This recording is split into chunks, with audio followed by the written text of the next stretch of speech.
الحمدللہ رب العالمین والصلاة والسلام علی سید المرسلین اما بعد۔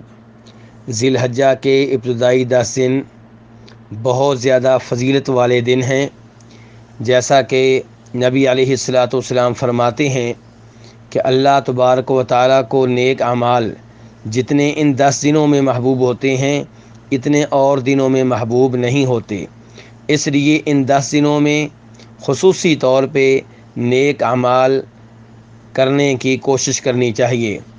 ان نیک اعمال میں سے ایک عمل یہ ہے کہ تکبیریں کہی جائیں، اللہ کا ذکر کیا جائے۔ چنانچہ امام بخاری رحمہ اللہ روایت کرتے ہیں کہ جناب عبداللہ بن عمر اور ابو ہریرہ رضی اللہ تعالیٰ عنہما یہ ان 10 دنوں میں بازار کی طرف نکل جاتے، مارکیٹ میں چلے جاتے اور تکبیریں کہتے، تو لوگ ان سے تکبیریں سن کر تکبیریں کہنا شروع کر دیتے۔ اس سے اندازہ لگایا جا سکتا ہے کہ ان 10 دنوں میں تکبیروں کا اہتمام کس قدر کرنا چاہیے۔ ایسے ہی وہ دن جو عید کے بعد ہیں جنہیں ایام تشریق کہا جاتا ہے، 11 تاریخ، 12 تاریخ، 13 تاریخ، یہ بھی تکبیریں کہنے کے دن ہیں، اللہ کے ذکر کرنے کے دن ہیں۔ اللہ تبارک و تعالیٰ نے ان ایام میں ذکر کرنے کی ترغیب دی ہے، اور خود نبی علیہ الصلاۃ والسلام نے بھی یہ بیان کیا ہے کہ ایام تشریق اللہ تعالیٰ کے ذکر کے دن ہیں۔ اب یہاں پہ سوال یہ پیدا ہوتا ہے کہ تکبیریں کہنی ہوں تو کن الفاظ میں کہی جائیں؟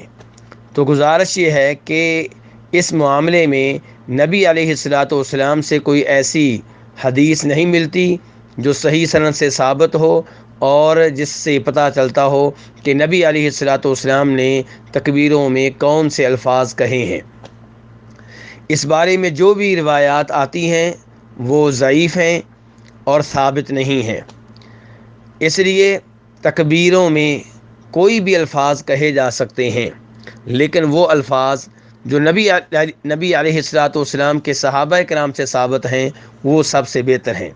چنانچہ جناب عبداللہ ابن مسعود رضی اللہ تعالیٰ عنہ یہ کہا کرتے تھے، اللہ اکبر، اللہ اکبر، لا الہ الا اللہ، واللہ اکبر، اللہ اکبر وللہ الحمد۔